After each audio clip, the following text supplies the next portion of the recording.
I absolutely love traveling to the UK to shoot car culture. For many years, I've driven by the Prodrive building right off the M40, wondering what's inside. This last trip to England, we reached out to a few friends and they connected us with Prodrive for an exclusive behind-the-scenes private tour. We started off with Paul Howarth, who is the performance director at Prodrive, with a deep dive into their Dakar rally car. This is our first sortie into Dakar rallying as a manufacturer. We developed and designed this car specifically to go and win Dakar Rally. We'd obviously operated in deserts before, like with the Porsche all them years ago, but we'd always had an ambition to go to Dakar. In 2001 was our first entry into Dakar with 2 cars, and then 3 years later we were operating 7 cars. This is chassis number 2. The best result we ever had was 2nd overall on Dakar. This is a V6 engine, it has a turbo restrictor, so it's limited to around 400 horsepower. It's a 6-speed sequential gearbox, and the whole car is concepted from a chassis frame. So you have a complete roll cage chassis frame, and then we bond the composite into the frame, and then we build up off that. You know what's amazing to me is the use of every little bit of space. Yeah.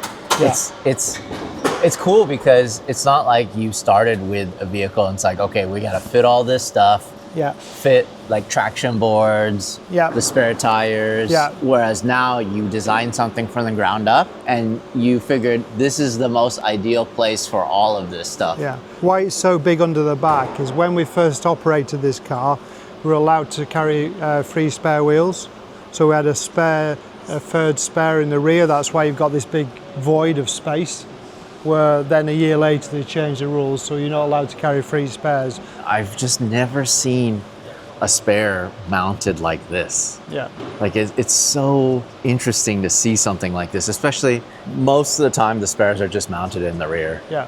For easy access, and part of it maybe is to balance the vehicle. Yeah. But for you guys, it's almost like so interesting that this has become part of this vehicle. It's something we wanted. Some cars you'll see it slid under here on a sliding base, but then we didn't have the ground clearance that we wanted. So there's 48 kilos of mass on each side. We'd love to have them much lower. It does work very efficiently, and also you've got to be in a position where you can actually in the desert get the wheel out. And then it's on a jacking system. Under here you'll see there's a big plate, and then they can operate the jacks from here. So they'll operate the jacks to go down, so we can jack the actual ground clearance. We can probably bring it up to about here. In here is the fuel cell. There's 500 kilos of fuel. So then it goes through. Goes all the way. Something small as like this. Yeah. At night, that's a vent. That's to let it breathe. But it fills through pumps through here. They're the fill. That's the vent. So sometimes at night when you're fueling, you can be there for half an hour just putting the fuel in, because we want to weigh it in as well to be fully accurate. I love this. Every bit of nook and cranny, every space used for something, including this nook here to have the wheel gun here. All of this heat shielding. There's just so much thought. Yeah. And I really just appreciate it so much. I see this is what you mean about it being bonded, right? Yeah. So all these sections are bonded. We call it the underbody. So the bulkhead, the roof, all the sides, and these sections here are all one piece because their batteries are sat down here. The underbody is basically this whole thing. Yeah. Once that's bonded in, then we can start the build-up of everything else. And then the frontal area is all the cooling packages. This is the toolkit, they carry them on the vent. Then we have spares in the side panels. This is a compulsory 5 litres of water, which they have to carry as part of the regulation in case they get stuck in the desert, then they've got backup. How much training do the drivers have to go through to be able to fix this in the desert? So normally they train over a season, but pre-Dakar we'll do compulsory training, so they probably spend 2 to 4 days in the factory. So I just wanted to show you the cooling, the rear radiator. The engine radiator starts there and finishes down here. It's around 38 to 40 litres of water in it. So that's just for the rear cooling. But the reason we have this level of cooling package is because if you get in the base of some dunes, that you can sit with full throttle trying to get your way out and not overheat the vehicle. But when I talked about spares, so that's an emergency link. to get out the suspension on there. That's an emergency bottom link on the front suspension. And they, depending on what we know about the stage, they might carry more spares. That is incredible. The best is not to carry lots of spares. Yeah. Just weight. Right. We don't want to do that. So when you go into the cabin, or the office, should I say, these screens are similar function and give all the data from the engine. They will give fuel level, fuel to finish, and fuel to service. So they know exactly. So sometimes, if they've been lost, they could run out of fuel, so they have to reduce the pace accordingly to meet it with the fuel. What do all these cars behind me have in common? They're all insured by Hagerty. It's because they mean the world to me. You name the value of your own car, they get it. They're enthusiasts, just like us. Go to Hagerty.com to get a quote for your car today.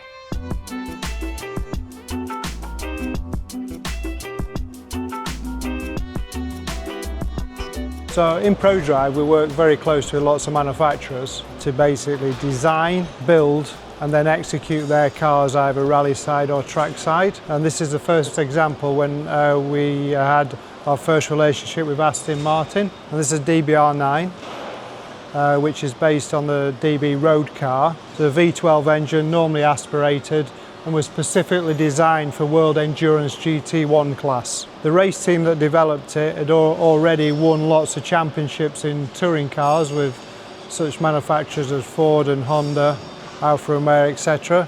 So it's again a new program brought into the business to work with our partners to deliver a turnkey delivery of winning. This is a roadmap up to 17 of all the cars and the delivery of the results we had. So it started in Sebring 12-hour race, which for them familiar with American racing is a very demanding race, and it won the GT1 class, and then go on to win Le Mans, which it did. They won the class in Le Mans. Great success. This particular chassis won the 24-hour Le Mans Support Legends race with Dario Franchitti driving it. Now these cars are eligible for Legend Championships, so they're very popular.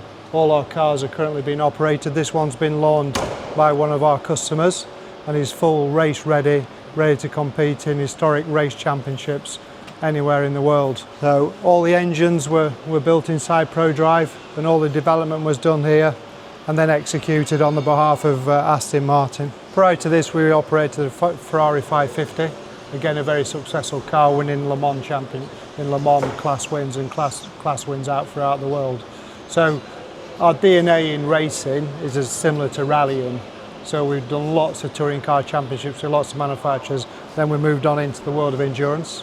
So the Aston Martin relationship carried on through all its platforms and models, which then led into the ultimate last factory class was a GTE, which was for the World Endurance Series, which we operated 3 factory operated cars. You may have seen them all in the same livery. They're the penultimate year of these cars running 2020. We won the Manufacturers Championship, we won Le Mans Class Championship, and we won the Drivers Championship. So probably the most successful season we had to date. And on top of this, there's lesser models built on the same platform. So there's what's known as a GT4 and a GT3, which we've around over 200 cars out in the marketplace operated by different teams. So a very successful platform. It's pretty cool in terms of a story. British manufacturer, British racing team. Yeah. I think it's super cool. There's got to be such a sense of pride with all of the team members that work on this program. Yeah. It's a privilege to fly the Union Jack. You'll notice every time we win outside the factory, you'll see the Union Jack flying. England has such a wealth of motorsport history and expertise and engineering talent.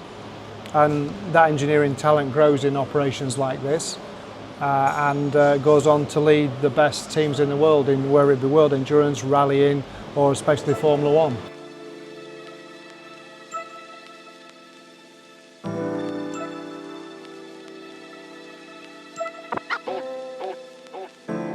The inside of the door has no right being this clean.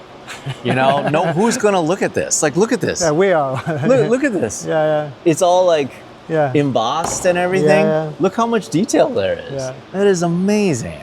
But you're promoting a manufacturer, a very high quality product. The weave is good too. Has to match. It's no good having odd weave in different directions. Yeah. It flows and it looks great.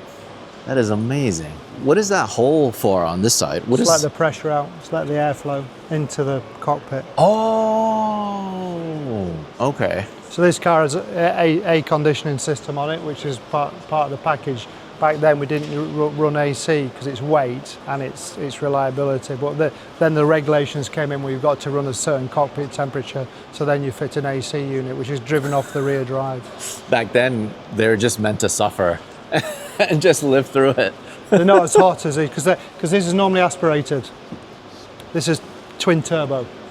So the under bonnet temperature, the thermal temperature is probably 25% more into the cockpit. Everything is just so precise and so clean. I mean, the carbon valve covers, the carbon work is second to none. Yeah. Even back then, this was your first entry into sports car racing, pretty much? Second. Okay, first was the Ferrari. Got it. But all our race cars, you look around any of the rally cars or race cars, are built to this standard anyway. Again, we're a manufacturer operation.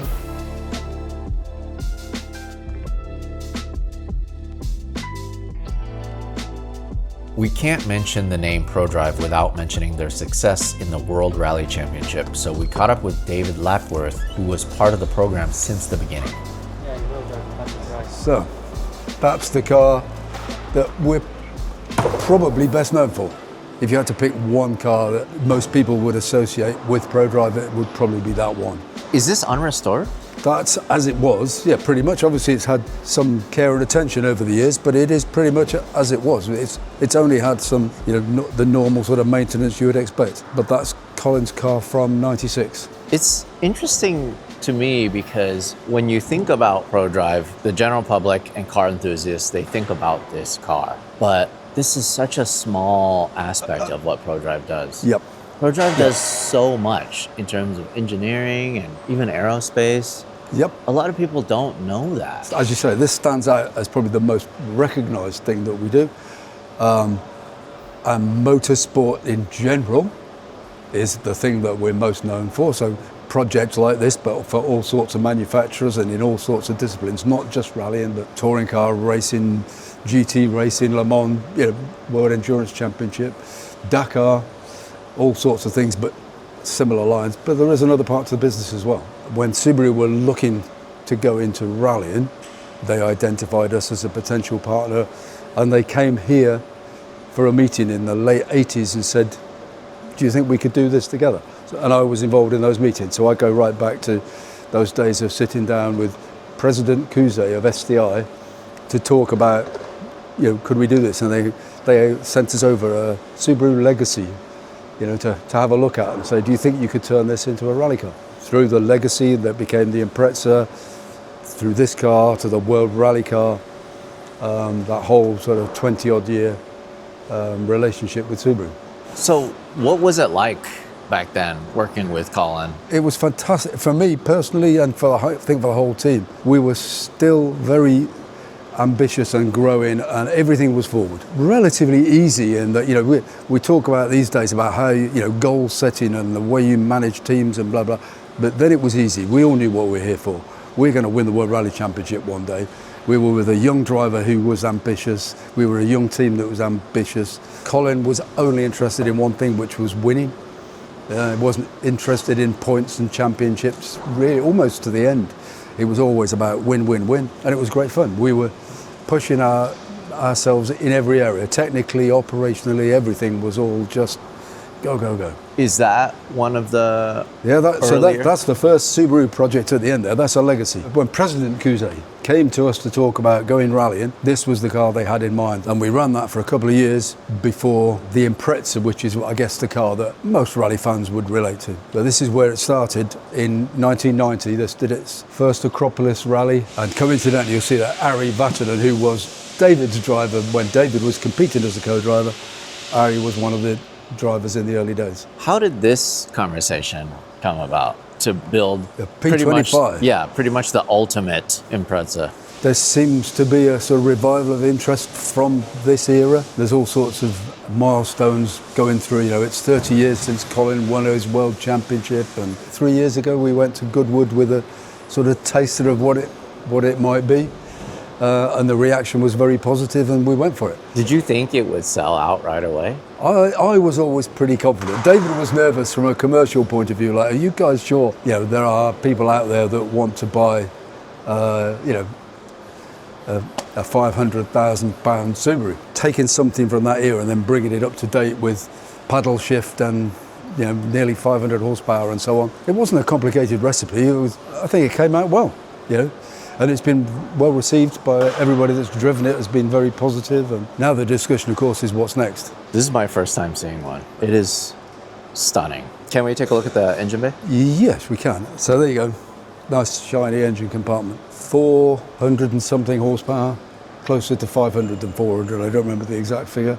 It's not so much about the numbers. It's No. about everything else. Yep. Like it is essentially a brand new vehicle built from the ground up, but the engineering that went into just the smallest little details, like just this cover that it's at an angle and everything, it's just so beautiful and functional at the same time. Yeah, you'll see cars that have got more impressive numbers in terms of kilowatts or kilograms or whatever, but driven down a real road, I can't think of anything that I've ever driven that compares with this for fun.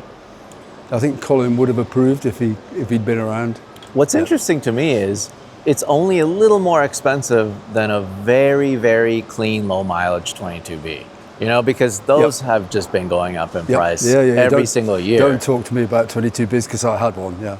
Oh no! Oh no! Yeah. At one point, it was just an ordinary go-around pedestrian car that you could drive every day. That had I did drive one every day. You know, for 2 years I used it as my everyday transport, and then at the end of 2 years, when somebody made me an offer to buy it for more than I'd paid for it, I thought, wow, this is an amazing deal. I've used this car for 2 years. I was really happy. If only, but life's full of those stories, isn't it? You know.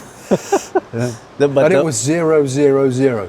No way. Yeah, there was 3 cars with the chassis number 00. So mine, Colin, and Nicky. So it was one of those 3 cars with chassis 000. In a way, it's actually good that it wasn't worth as much, because you did have a chance to wring its neck, drive it. I drove it every day. Yeah, I drove it every day. Not always the way you should, but the way you do, you know. So a couple things I just wanted to point out about this. The paddle shift is just one side. It's just the right side, which is what the World Rally cars were actually like back then. I also love the fact that it's just so well done, so clean. Look at all of the updated controls, the start, stop, all of this in carbon, finished beautifully. And look at this pedal box. I've never seen something like this. I mean, I've seen so many resto mods. I've seen so many beautiful aftermarket builds, but it's the fit and finish of the carbon, fit and finish of everything looking as OEM as possible. Even this, there's a bend to this and it goes up to the center console. The carpet tucks underneath, perfect. Just this piece alone, the little dead pedal for it being right-hand drive, amazing. It's one thing just to bolt it together. It's another thing to design and engineer pieces specifically. And like, look at this.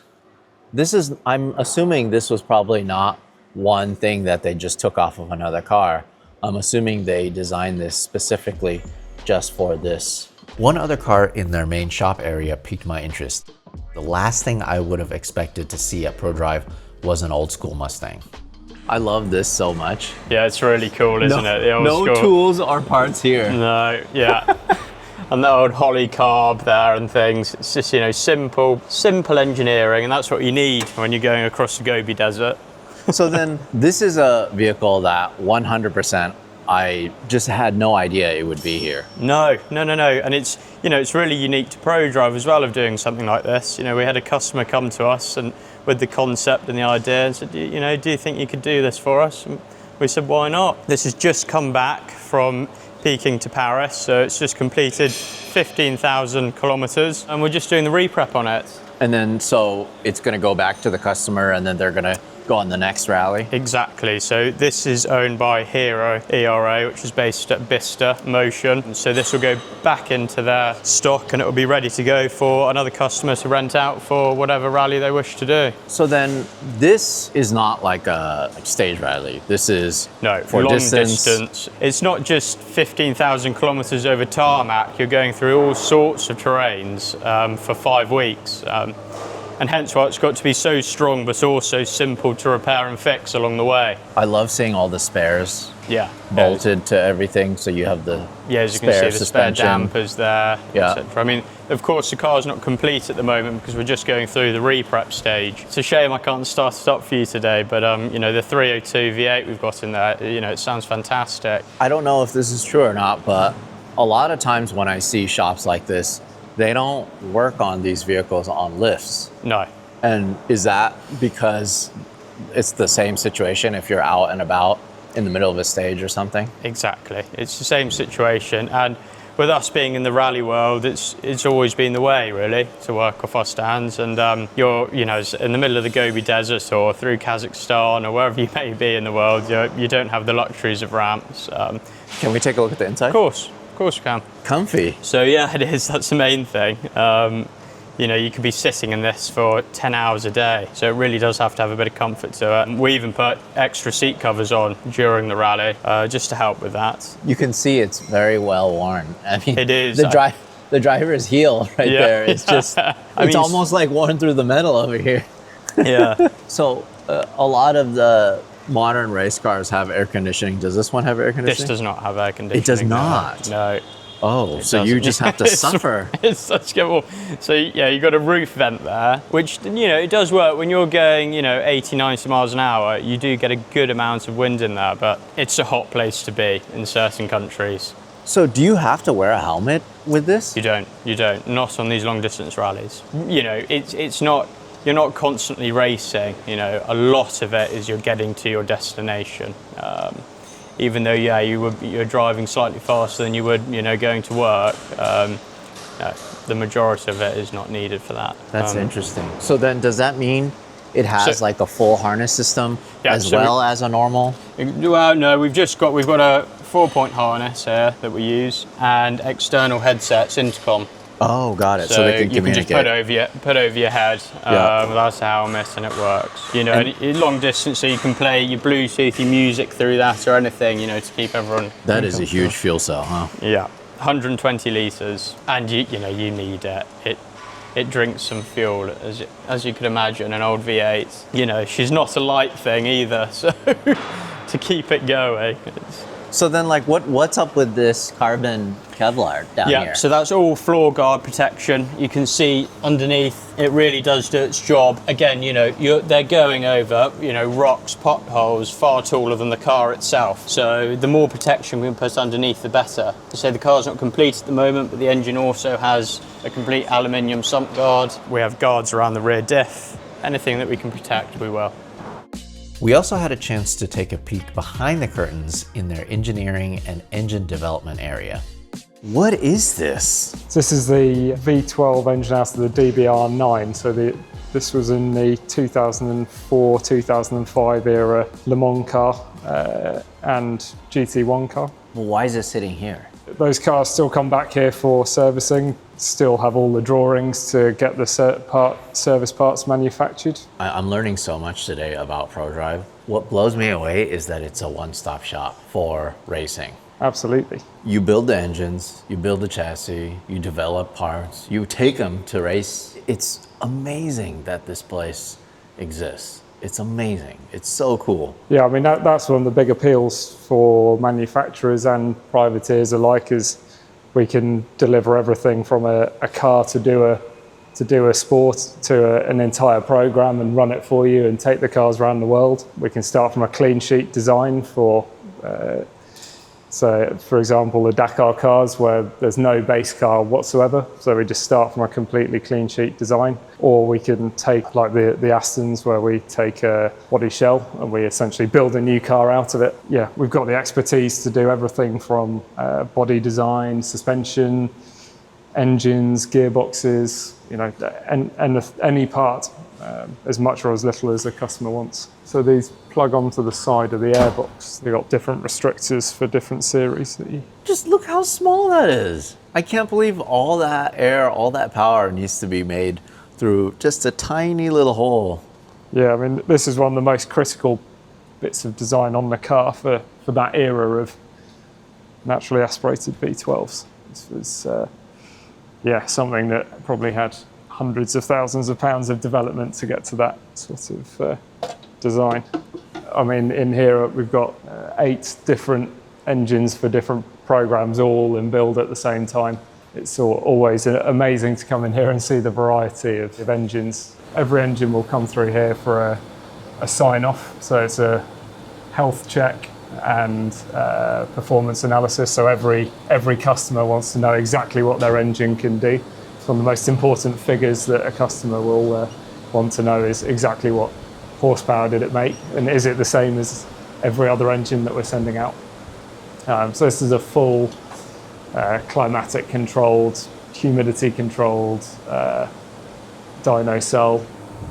Whoa! Look at these huge mufflers. So then, depending on what you're doing, you have to use different mufflers for sound, or? Yeah, I think depending on what the engine is and how loud it is, it's probably different setups. But this dyno will run 24-hour Le Mans simulations. I mean, we'll do 30-hour test simulations as well, so it'll sit and run for 30 hours straight. You can hear it through the building, sometimes running. What a crazy setup. So this is like fresh air too? Yeah, from the outside. So yeah, that's all temperature and humidity controlled. That is so neat. And the exhaust that goes through there? It's all ducted. So it doesn't go through, well, I guess this is the transmission. It's simulating the drive line and everything. This is a giant electric motor that's about 700 kilowatts, and it's a transient engine dyno. So it can replay different circuits. We can do Dakar simulations over days. It's a very impressive piece of kit. So much of this stuff is 3D printed too, it looks like. Yeah, I mean, that's something we do a lot of these days. I'd probably saw the 3D printing setup that we've got. So for a lot of test stuff, we'll 3D print. As much as Prodrive is focused on racing, the roots of what they do is problem solving. In reality, they're an engineering company that just happens to have a passion for racing. They also apply the same principles to everything they create, including this bicycle and racing simulator. This is a very interesting space. Yeah, we're kind of proud of it, and it's something that's quite new for us. It's an opportunity for us to shine the light on Prodrive, engage with a new audience as well, which I think is really key, and that's really evident in the projects that we have. So we've had a really interesting client base with the simulator. They found homes all over the world, from the US to Namibia to Ghana, all sorts of various different places globally. The audience who are engaging with the sim, not only do they have a love for driving and a love for cars and all things motorsport, which we're known for, but equally they've got a love for design. And I think that's something that really marks this as being quite different from other simulators on the market, and some of the partnerships that we've really engaged with signify that. So this wood hoop is made by a super yacht manufacturer, a company called Pendennis. The leather is by Connolly, and Jonathan Connolly's worked closely with us. Effectively, a client can pick whichever leather they choose in terms of colorway. And then this is a subtle but a really nice touch, I think, the Vaughanton's plaque on the back. So the Aston Martin wings on the cars that we build for the race teams, the Aston wings are made by Vaughanton's, whom are a company steeped in tradition, over 100 years of tradition, and they've made a special numbered plaque for the sim as well. So it's a subtle but important touch point, you know? So many things that Prodrive does, it could just be a part of a larger project. Indeed. I mean, I think a key case would be things like the active aero projects that we do. We've been so involved in active aero, and actually in the industry made a real name for ourselves in that sector, which is, as you can imagine, really quite detailed, and yet it's not something we can typically talk about. So outside the industry, even the end users don't realize that there's been a Prodrive touch on those projects. You know? But this is something that we can fly the flag proudly for Prodrive and really talk about it in as much detail as people wish. You know? So it looks like there's only one cord going to this. Exactly right. Where's everything else? Where's the PC? It's all hidden. So it's under here. So this is a carbon fiber pod, so all in carbon fiber. And the important thing for us is we didn't want the electrical gubbins, for want for a better word, detracted from the design at all. So we've hidden it away. So over time, our approach to this is that the design remains evergreen, and technical aspects can get updated as you would do with any form of electronics. What's so interesting to me about this is that there's a roof to it. Yeah. Yeah. When you look at most sims, I feel like I don't think I've ever seen a sim designed for aesthetics. Yeah. They're all just for function. Sure. To get the wheel, the pedals, your butt in the seat, you know, the screen in the proper place. This is so beautiful looking. Not only is the roofline a thing of beauty, but actually there's a practical aspect to it as well. And often when people jump in, they can sense that they're in a cockpit, and their peripheral vision just catches a little bit of headlining there, and it helps in that whole kind of feel of being within a cockpit. So it has a real practical aspect to it as well. Another factor that's often remarked is the inspiration came from a grand piano. And you can see when you think of a grand piano, of course, the veneer that we have on this, you can see how how that inspiration really intertwines with the design that we have here as well. And then this is not the only project. You have a bicycle as well. And this is totally different, no? In fact, if I bring you over to this one, this is actually in its lightest form here. And this is quite a cool collaboration that we did with Paul Smith. And I really like the colorway on this, which I think is really quite funky. It really brings it to life. And with the carbon rims, the belt drive, this is in single speed form and is, just over 6 kilograms in weight. So when you pick it up, it really is as light as a feather, and great for commuting, for last mile. And we find these finding homes in all sorts of different environments. The marine world have really taken to it. You can imagine if you just want to scoot into town. And the story goes with this that, you know, a friend of David had the vision for a folding bike, but didn't quite have the expertise to bring it to life. And therefore, he turned to us in Prodrive, and our advanced technology team really got to work in working out how to get the fold to work as seamlessly as possible. And it's a really funky piece of design and something so different, you know. So the belt drive is a really great thing because there's no grease, there's no dirt. It makes it easy to carry as well, taking things forward from the traditional chain, you know. How does this fold then? We just unlock it here, and then we just swing it in. Oh, I've brought that out as well. And then it's as simple as that. And then equally, you can either keep that in or you can carry it separately. So it doesn't fold this way. No, so it's different. And then this also folds down so that you've got it in a nice seamless package in that sense. Got it. So, and then it's so much smaller. Yeah, it's pretty cool, huh? It's cool because it just doesn't disconnect any of this stuff. No, and then that locks into place just like that. So then you can just carry it pretty seamlessly. So it works out really well. Wow. That's lightweight. That's pretty cool, huh? 6 kilos. 6.9. Yeah. 6.9. So what is that in pounds? It's a good question. Like 11 pounds? That's crazy. It's cool, huh? It's so light. Yeah. That's kind of amazing. Before we left, we had a chance to catch up with Andrew Lyther, who is the marketing director for Prodrive. We even had a chance to take a look at some of the old British touring cars that they had laying around.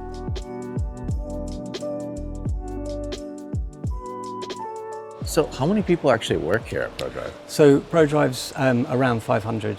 It's a really difficult question, and the reason it's a difficult question because there isn't ever a time where everybody's here.